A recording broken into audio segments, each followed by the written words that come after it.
Bem-vindos ao primeiro vídeo da pequena temporada, uma série sobre uma teoria que desafia tudo o que a gente aprendeu sobre o tempo em que vivemos. Imagine que o milênio de Cristo já aconteceu, Jesus já reinou, e agora estaríamos exatamente no período em que Satanás foi solto para enganar as nações. Eu sei, quando a gente usa a palavra teoria, o cérebro já remete na hora à conspiração, né? Mas calma. Existe uma separação fundamental entre apenas consumir teorias vazias e buscar a verdade de forma séria. Hoje, as teorias da conspiração viraram um mercado. Para muita gente é puro entretenimento. Uma disputa de ego para ver quem detém a verdade mais secreta. Você já deve ter visto figuras que batem ponto nos maiores podcasts do Brasil toda semana. Sempre com informações exclusivas de fontes infiltradas que só elas conhecem. A massa consome, a audiência sobe, mas no fim das contas, é só mais um caso polêmico para gerar engajamento. Eu acredito no seguinte: se a nossa busca não nos aproxima da verdade, da luz e de Cristo, ela vira só um labirinto feito para te confundir. Para e pensa. Essas pessoas estão realmente preocupadas com seu crescimento espiritual ou apenas com seu like? A verdadeira busca pela verdade não serve para te afundar em especulações, mas para te libertar delas. Para quem segue a Deus, o engano não é uma surpresa, é um fato previsto. E é por isso que eu bato na tecla. Acreditar em Deus te deixa mais inteligente. Entender a jornada de Jesus é vital, não só no campo espiritual, mas na história e na realidade física que a gente vive agora. A Bíblia é literal também. Aceitar que ele já veio e reinou é a peça que faltava para o quebra-cabeça fechar. Se as escrituras dizem que Satanás seria solto para enganar as nações, então esse mundo invertido e dominado pela mentira deixa de ser um mistério e vira uma confirmação. Estamos vivendo a pequena temporada. Eu uso esse termo justamente para a gente ter um ponto de referência. Como não existe um nome específico para esse período da língua portuguesa, eu criei essa nomenclatura para ficar fácil de identificar o assunto. Eu uso essa analogia com as séries, de seriados de forma intencional, porque é fácil de gravar e dá a entender que esse tempo tem começo, meio e fim. Para mim, essa tradução sem um termo específico foi feita de forma intencional, porque veja só, na Bíblia em português, esse evento da soltura de Satanás não tem um nome próprio. O texto diz que ele seria solto por um pouco de tempo. Essa falta de um termo específico vem lá dos originais do grego. Mas se olharmos para o inglês, existe um termo específico para isso, little season, que traduzindo seria uma pequena estação. Aqui é que está o segredo. Para quem fala inglês, a palavra season é usada para estações do ano. Então todo mundo lá sabe que o ano é dividido em 4 seasons: primavera, verão, outono e inverno. Então quando o americano lê Little Season, a mente dele já faz uma conta na hora. Se o reino de Cristo durou 1000 anos e uma estação é a quarta parte de um ciclo, ele divide os 1000 anos por 4. A conta é simples e imediata para eles. 1000 dividido por 4 dá 250. Ou seja, para quem entende o termo original, fica claro que Satanás seria solto por um período de 250 anos.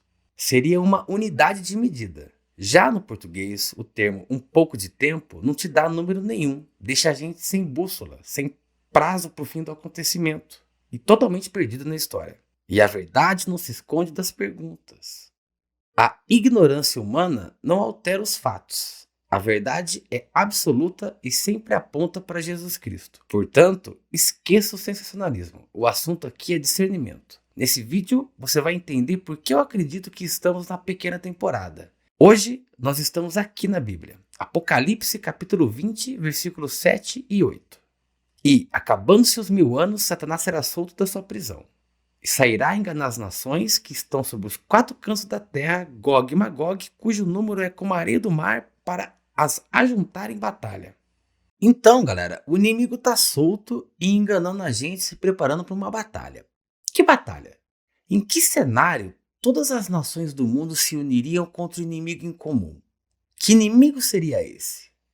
Só faria sentido se fosse algo vindo de fora da Terra. Você acha que o mundo se juntaria contra uma invasão alienígena?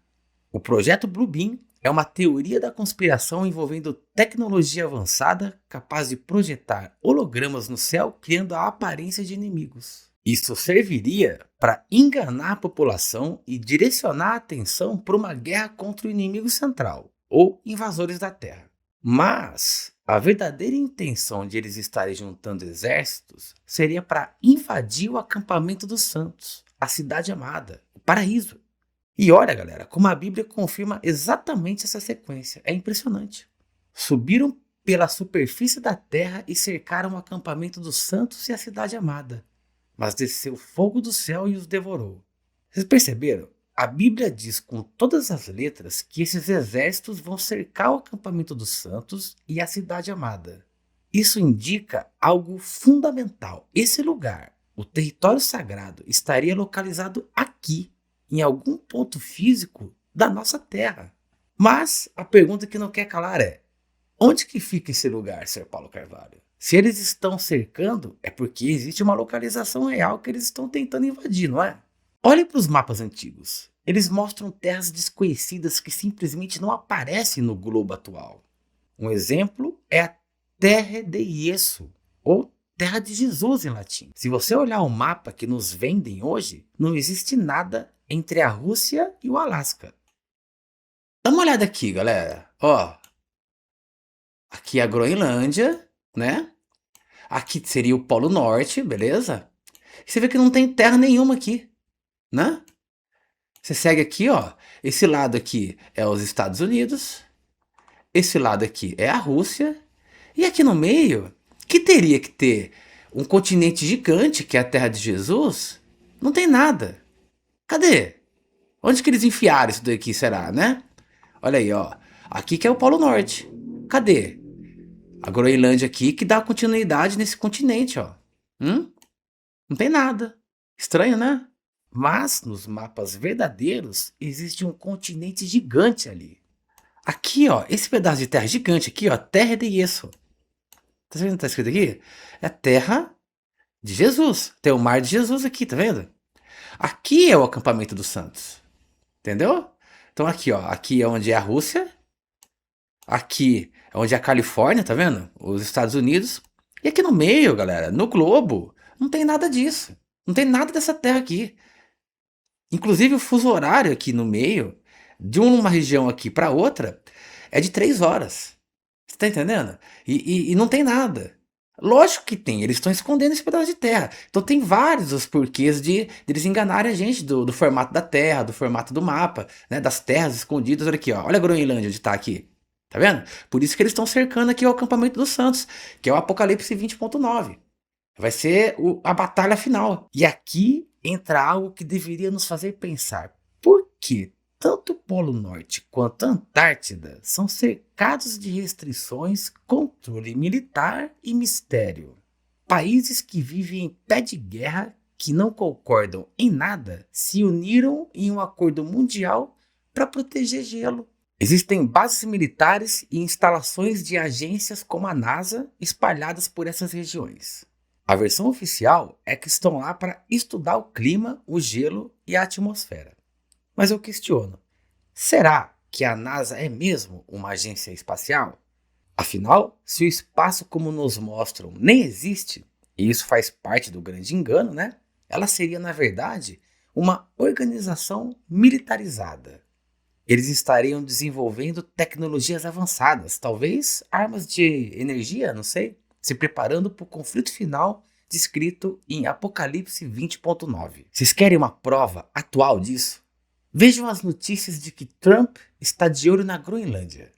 Isso reforça toda essa teoria, já que a Groenlândia faz parte justamente da Terra de Jesus, na região do Polo Norte.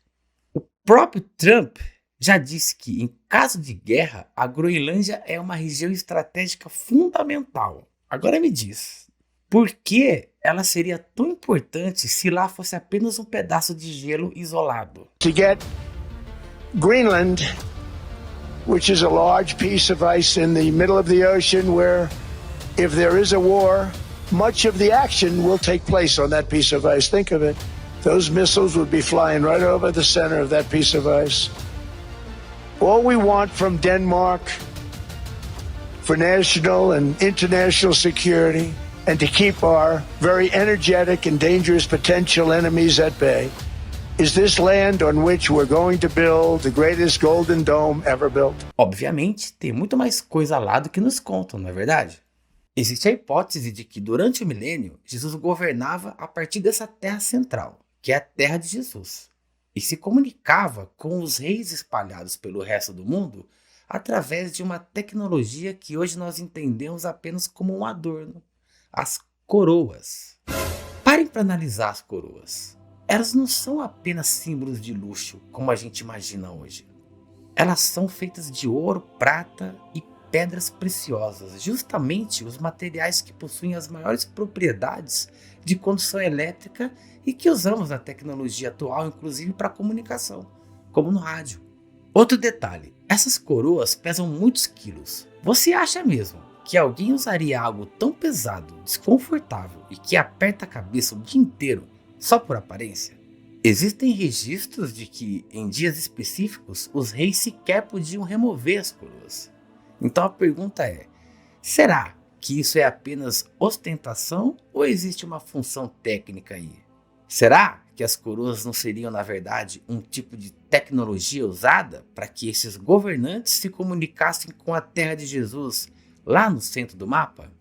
Quando a gente entende que Jesus já veio e governou, tudo começa a fazer sentido.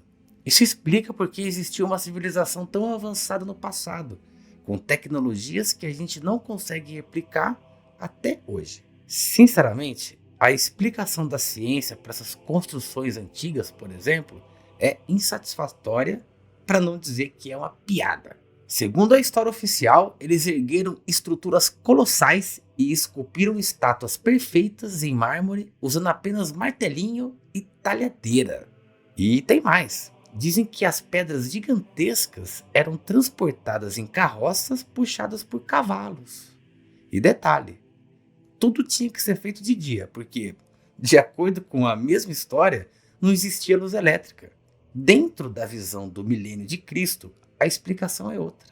Essas estruturas foram erguidas pelos santos, seres que possuíam corpos glorificados.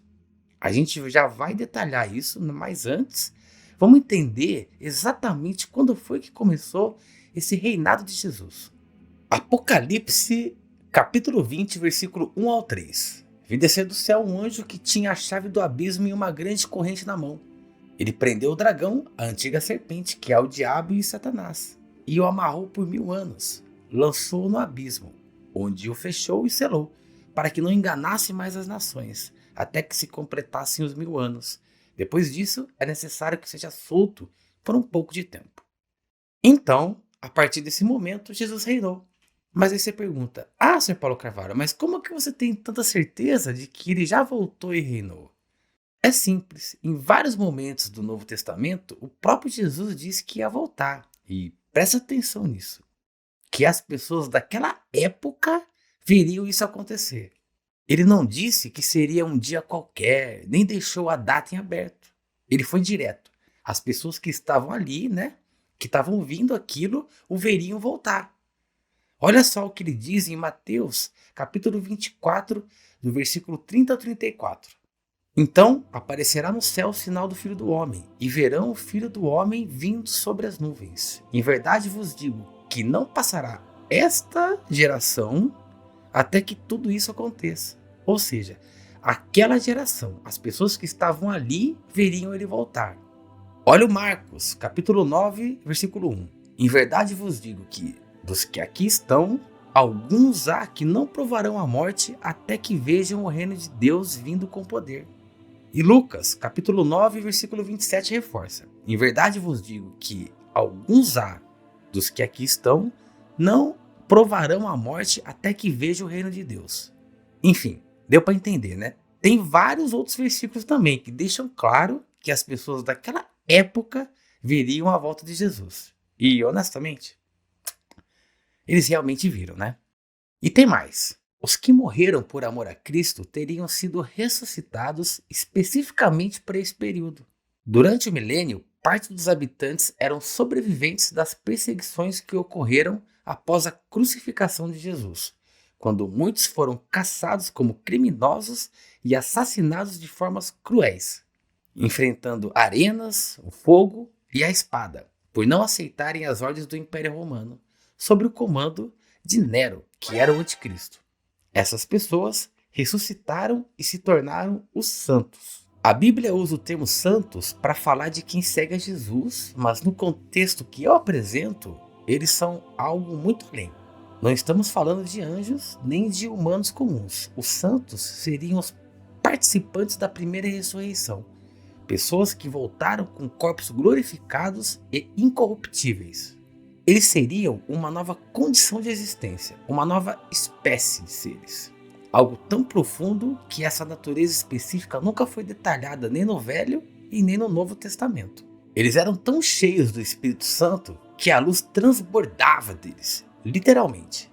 Eles eram seres iluminados, e é exatamente por isso que em todas as pinturas antigas são retratados com uma auréola de luz na cabeça. Aquilo não era apenas um símbolo artístico, era a representação de um corpo glorificado.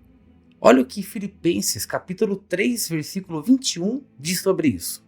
O Senhor Jesus Cristo transformará o nosso corpo humilhado para ser conforme o seu corpo glorioso. E 1 Coríntios capítulo 15, versículo 52 reforça: os mortos ressuscitarão incorruptíveis e nós seremos transformados. Pense nos santos como a primeira turma formada de uma faculdade. Eles já receberam o diploma, ganharam responsabilidades maiores e ocuparam as posições de comando no mundo. Para as pessoas que conviveram com eles na época, os santos eram como irmãos mais velhos da humanidade, exemplos vivos do que o ser humano pode se tornar. Nós seríamos a segunda turma, ainda em fase de aprendizado, aguardando a nossa vez na segunda ressurreição, o grande trono branco. A Bíblia explica que esses ressuscitados reinariam com Cristo durante os 1000 anos. Está lá em Apocalipse capítulo 20, versículos 4 ao 6. Vi as almas daqueles que foram decapitados por causa do testemunho de Jesus e da palavra de Deus, e viveram e reinaram com Cristo durante 1000 anos. Essa é a primeira ressurreição. Bem-aventurado e santo aquele que tem parte na primeira ressurreição. Portanto, durante o milênio de Cristo, os santos ocupavam os cargos de confiança ao lado de Jesus, como por exemplo reis e bispos da igreja. Eles seriam os verdadeiros guardiões da verdade. Pode ser que não tivesse esse nome na época, mas a base do que hoje conhecemos como Igreja Católica foi estabelecida pelo próprio Jesus e Pedro seria o primeiro Papa. Eu confesso que sempre tive muitas dúvidas sobre a história dos santos e da própria Igreja Católica, que sempre foi um nó na minha cabeça. Como que pode uma religião ser meio cristã, né? Porque fala de Jesus, e meio pagã, cheia de simbolismos estranhos e referências à serpente? A gente vê Papa beijando a mão da elite, né, como os Rothschild, e presencia casos terríveis envolvendo os padres, né, com os pequeninos, enfim. Aí você se pergunta, como que isso pode ser a religião de Jesus? A resposta, ela aparece quando você entende que tempo nós estamos vivendo. Porque no milênio de Cristo, quem cuidava da igreja eram as pessoas de total confiança dele. Mas hoje, na pequena temporada, o que vemos é uma estrutura que foi infiltrada e completamente corrompida. Os parasitas, galera, tomaram as rédeas do que os santos construíram. Agora tudo faz sentido. Os santos, por possuírem corpos glorificados, teriam capacidades muito além das limitações humanas, o que poderia explicar um nível de organização, conhecimento e construção que foge do padrão histórico convencional. Esses seres, muito mais fortes e com capacidades que desafiam a nossa biologia, né, que a gente nem imagina, né, o que eles seriam capazes, eles seriam os responsáveis por construir e habitar as estruturas monumentais que a gente vê hoje, como as catedrais e castelos da Idade Média.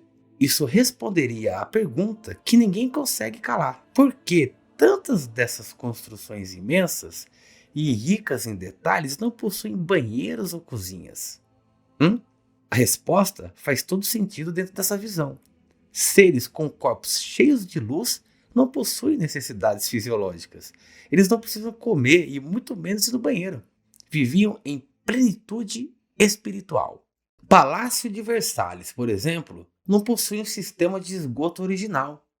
A história oficial diz que eles não tinham, galera, tecnologia para isso na época. Então, por isso que a elite utilizava bacias, pinicos e câmaras privadas. E os dejetos seriam removidos por criados ou descartados em áreas externas. Segundo a história oficial, o empregado pegava o cocô e cruzava o palácio inteiro carregando aquilo para jogar lá no meio da rua. Só que tem um detalhe: o palácio possui tubulações e sistemas hidráulicos super avançados tecnologicamente para irrigar os jardins e alimentar as fontes e chafarizes. Mas, para encanamento dos banheiros, eles não tinham tecnologia, entendeu? Olha, eu acho que algo de errado não está certo nessa história. Agora, na moral, vamos raciocinar aqui. Vocês, tá? Eu não sei, mas vocês acham mesmo que o rei Luís XIV construiria um palácio de Versalhes banhado a ouro para no fim do dia fazer cocô no pinico? Construções impressionantes como essa estão espalhadas pelo mundo todo, compartilhando exatamente a mesma arquitetura. Talvez o mundo antigo fosse muito mais conectado do que nos ensinaram. Pense em algo semelhante à hipótese da Pangeia, onde os continentes unidos tornavam o deslocamento entre as terras algo simples. Totalmente diferente do que a história oficial tenta nos convencer, que viajar era um sacrifício ou uma missão suicida pelos mares, né? Enfim, o mundo era acessível, integrado e fácil de percorrer. Por isso, esqueça essa ideia de que eram necessárias expedições marítimas heróicas para descobrir terras que, na verdade, já eram conhecidas e habitadas.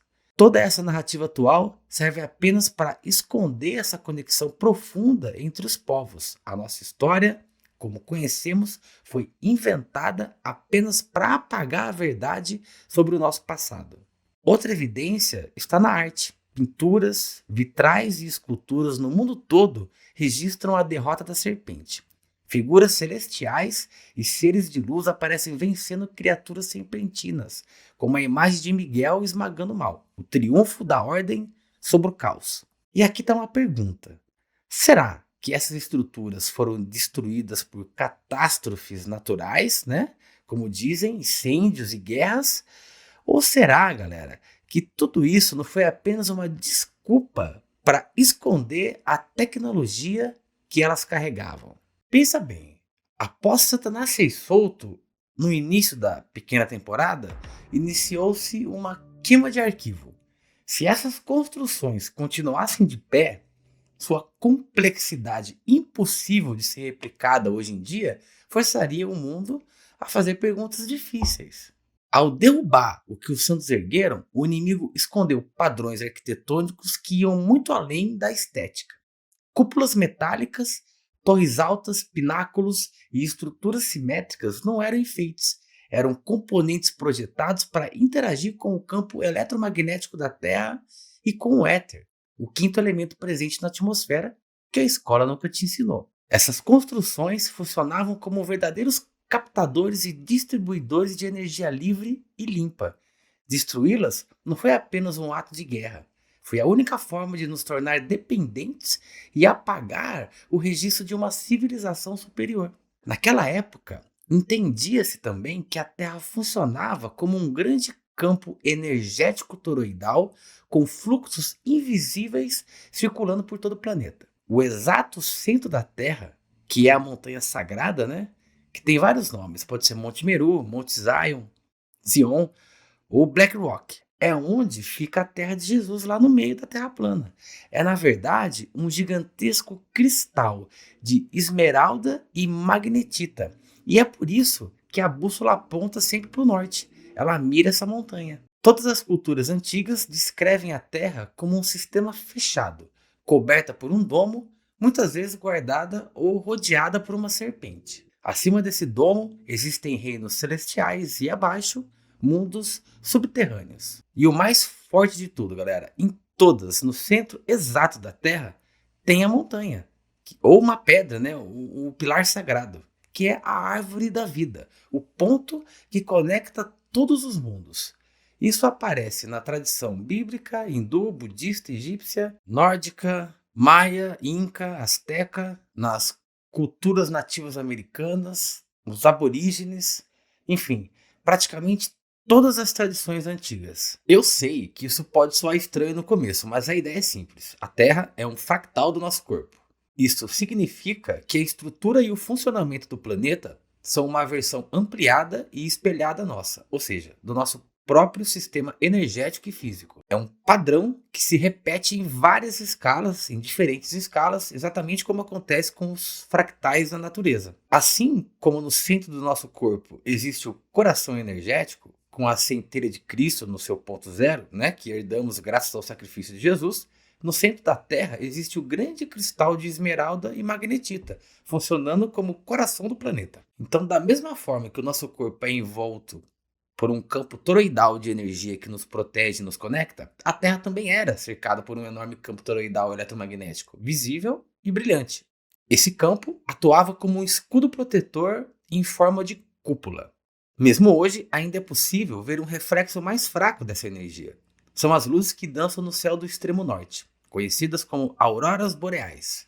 Esse fenômeno só é visível próximo ao Polo Norte, exatamente onde está o cristal, a montanha.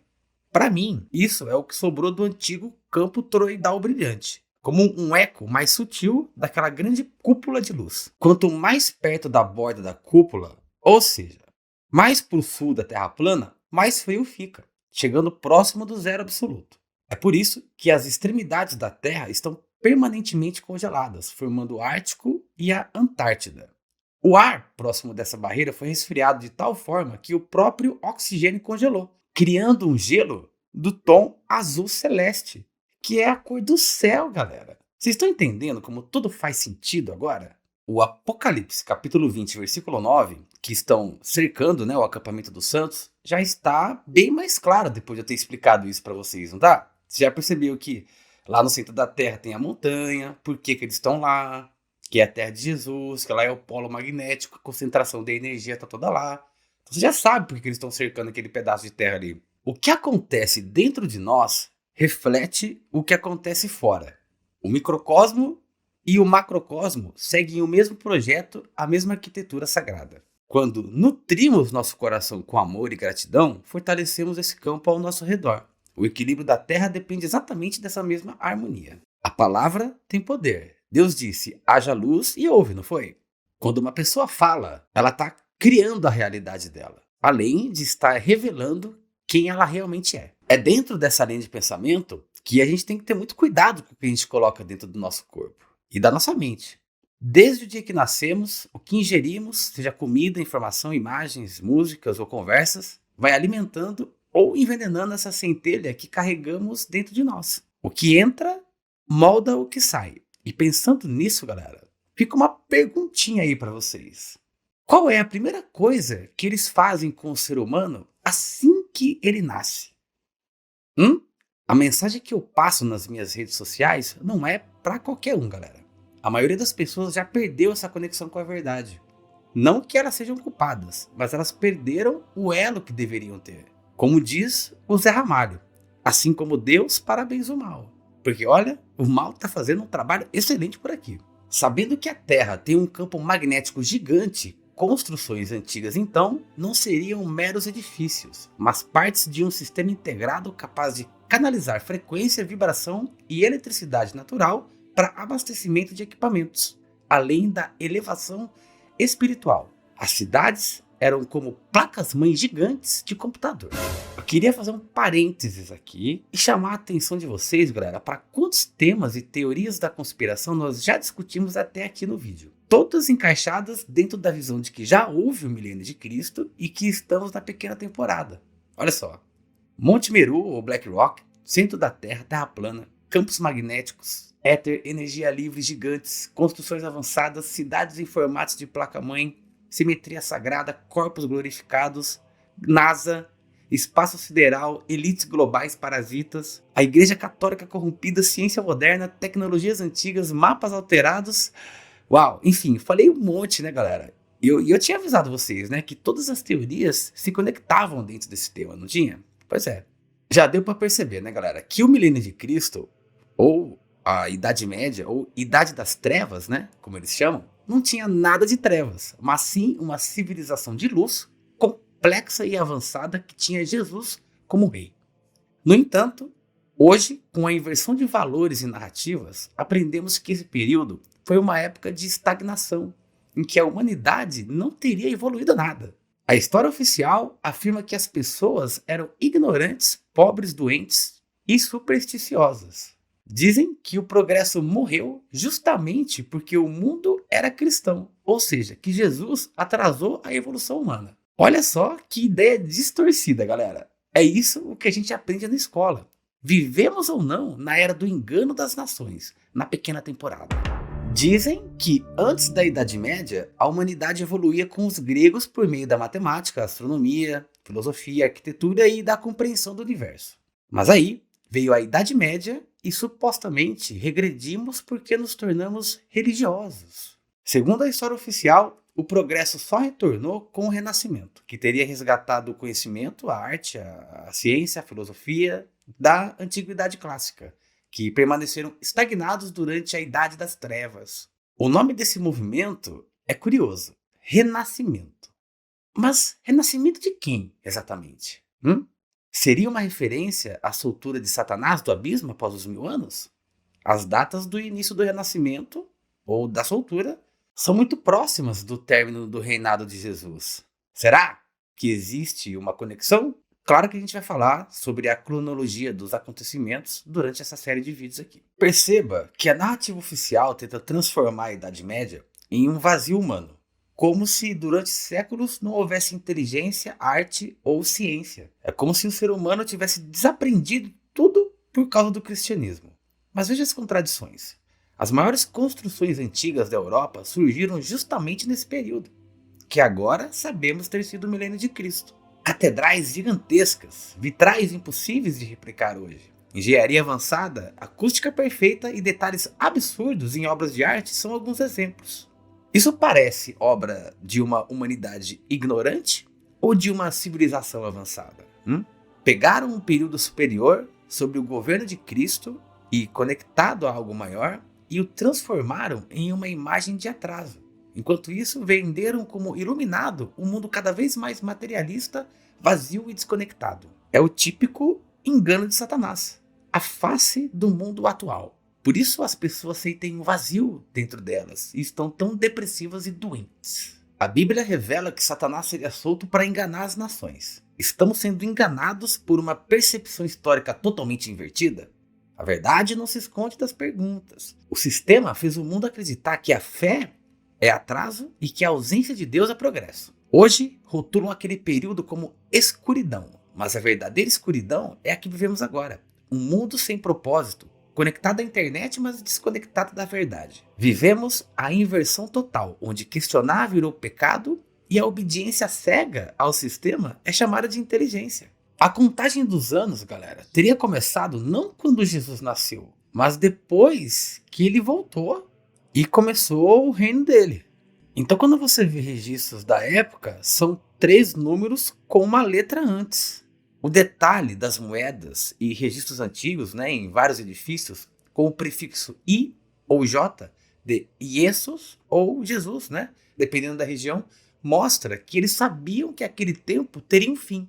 Eles viviam uma contagem regressiva para a soltura do adversário. E esse tempo chegou. Ele já foi solto e, por isso, tudo hoje é invertido. Ele engana as nações, apaga a memória do que veio antes e faz a humanidade chamar a luz de escuridão. É como diz em Apocalipse capítulo 20, versículos 7 e 8. E acabando os 1000 anos, Satanás será solto da sua prisão e sairá a enganar as nações. Para mim, não há mais dúvida. Estamos exatamente nesse período de engano, mentira e destruição. O que hoje chamamos de construções da Tartária não chega aos pés do que já foi destruído. Imagine o que foi criado em 1000 anos de evolução sobre o reinado de Jesus. Quantas tecnologias foram confiscadas ou distorcidas? As catedrais, que antes captavam energia livre, tornaram-se templos silenciosos. Os sinos dessas catedrais, criados para cura e elevação espiritual, foram derretidos para fabricar munição. É um contraste brutal. Instrumentos de vida transformados em armas de morte. Existiam tecnologias inimagináveis para nós hoje, mas o sistema tenta nos convencer de que estamos no auge da civilização. A energia livre nos foi roubada e devolvida de forma controlada. Trocaram sistemas avançados de eletricidade por lamparinas a querosene, por exemplo, fios espalhados e motores a combustão. Dá uma olhada aí nesse poste de luz, galera. Você percebe a tecnologia avançada, né? A ideia da tecnologia avançada que eles vendem para nós? Não tem nada a ver. É o seguinte, galera. Resumindo, nós somos condicionados desde sempre para enxergar o passado com os olhos do presente. Nos ensinaram a comparar as tecnologias antigas com o que a gente conhece hoje, para que a conclusão fosse óbvia, né? Que eles eram primitivos e nós que somos os evoluídos. Mas óbvio que é o contrário. E com certeza, né, tem alguém que não quer que a gente chegue nessa conclusão. A atmosfera do passado, galera, ela era muito mais carregada eletromagneticamente falando. Então as tecnologias eram diferentes, elas tinham princípios diferentes do que a gente mal consegue imaginar hoje. Eles apagaram o manual e nos deram os óculos errados para ler as ruínas. Nós teríamos a energia livre nos dias de hoje se a tecnologia, né, do Nikola Tesla tivesse sido liberada para todo mundo. Mas óbvio que os parasitas não iam deixar, né? O negócio é o controle. A ausência da energia é puro controle. Imagina um mundo com dirigíveis gratuitos para você ir para lá e para cá, veículos que não precisassem ser abastecidos. Um mundo onde a energia é natural, abundante e infinita permitiria que você vivesse sem fronteiras e sem depender de sistemas que monitoram cada passo seu. Esse nível de tecnologia significaria a independência total da população, exatamente como era no reino de Jesus. No entanto, quem deseja o controle jamais permitiria que a humanidade fosse realmente livre. E é por isso que tudo precisou ser ocultado, destruído e depois reconstruído do zero, mas de uma forma limitada e totalmente primitiva. O dinheiro é a maior ferramenta de controle da humanidade. Se tivéssemos acesso à energia livre, você acredita que alguém escolheria gastar a vida fazendo o que não gosta apenas para sobreviver? Quanto mais o tempo passa, mais dependentes e limitados nos tornamos. A cada ano, temos menos liberdade e enfrentamos mais regras, taxas e vigilância sobre cada um de nossos passos. As engrenagens do sistema não fazem sentido, mas ninguém percebe. Um exemplo claro disso é o seguinte: a gente foi instruído a trocar as lâmpadas comuns pelas lâmpadas de LED para economizar. Mas a conta de energia nunca parou de subir. Nada muda de verdade. Governos entram e saem e a estrutura permanece intacta. Parecem todos fantoches de um sistema perfeitamente desenhado para nos manter no engano. Uma pessoa cansada, endividada, preocupada o tempo inteiro em sobreviver, não tem tempo para pensar nas coisas realmente importantes. Não tem tempo para buscar evolução espiritual, questionar o mundo ou refletir sobre a própria salvação. A distração constante faz parte do sistema. Enquanto você está preso em contas, boletos, notícias, entretenimento vazio, medo, ansiedade, né, a correria diária, isso tudo é intencional, que é para você não perceber que você está vivendo a pequena temporada, que é quando Satanás foi solto. Muita gente nem acredita que Deus nem Satanás existe. E talvez um dos maiores truques de Satanás seja justamente fazer as pessoas acreditarem que ele nem existe. Porque se você não acredita na existência do enganador, você também não consegue enxergar o engano. Ele não é bobo nem nada. O controle mais eficiente não é aquele feito com força e violência. É aquele em que a própria pessoa se sente totalmente livre, defende o sistema com unhas e dentes e vive cercada de distrações sem nunca questionar as correntes invisíveis que carrega. Na verdade, isso mostra que hoje o controle já não precisa ser exercido com força bruta. As pessoas simplesmente acreditam no engano. Mas nem sempre foi assim.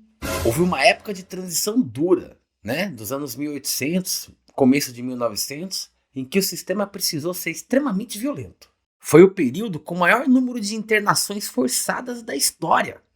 Nunca teve isso. Milhares de pessoas eram arrancadas de suas casas e trancafiadas, por ironia, em construções da época da Tartária. Olha só, você acha mesmo que essas construções gigantescas, impossíveis de serem recriadas hoje, foram construídas só para internar essas pessoas? Ou será que essas construções já estavam lá e foram reutilizadas para esse propósito? As pessoas internadas eram justamente aquelas que não aceitavam o novo mundo que os parasitas estavam impondo. Elas eram a resistência. Gente que ainda guardava a memória da Tartária, do reino de Cristo. Elas eram silenciadas para não espalhar o que sabiam. Agora, hoje, porém, essa fase ficou para trás. Não tem mais a necessidade de trancar ninguém à força. Tem gente, galera, que defende político por aí. E eu não tô nem brincando. É sério. Eles criaram um manicômio a céu aberto. Pra que trancar os caras? Não é mesmo? Louco? Somos nós hoje em dia. Fala pra alguém esses assuntos que a gente tá conversando aqui nesse vídeo. Hã? A maioria das pessoas, galera, não sabe nem o que é Tartária. É sério. As pessoas não entendem que o nível da água é nivelado hoje em dia. Os caras acham que tem um amiguinho de ponta cabeça lá do outro lado do globo. É uma geração inteira de pessoas que acredita que o que deu na Globo, na televisão, sempre foi tudo que existiu. Agora, ó, parece até piada o que eu vou falar pra vocês, tá? Mas eu sou o cara mais normal que eu conheço. É sério. Quanto mais pé no chão eu tento ficar, mais maluco eu pareço pros outros. É incrível.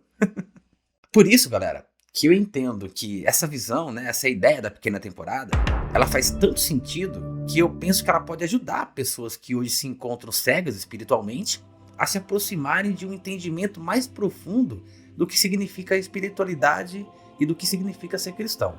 É como uma pessoa cega de nascença tentando compreender o mundo que nunca viu. Ela não enxerga diretamente, mas começa a formar imagens na mente através daquilo que as outras pessoas descrevem.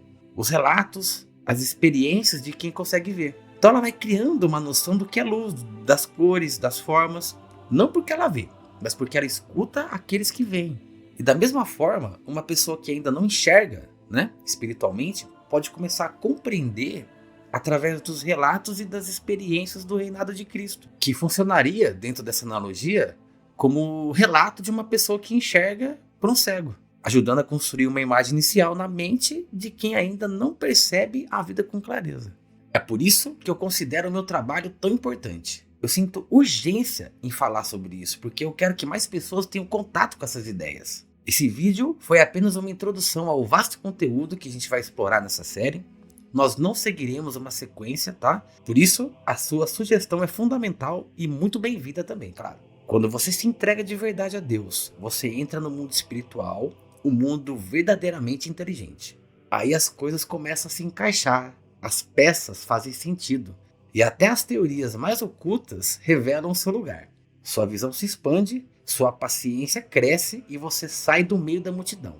Só de buscar a verdade, você já se destaca. E é por isso que acreditar em Deus te deixa mais inteligente.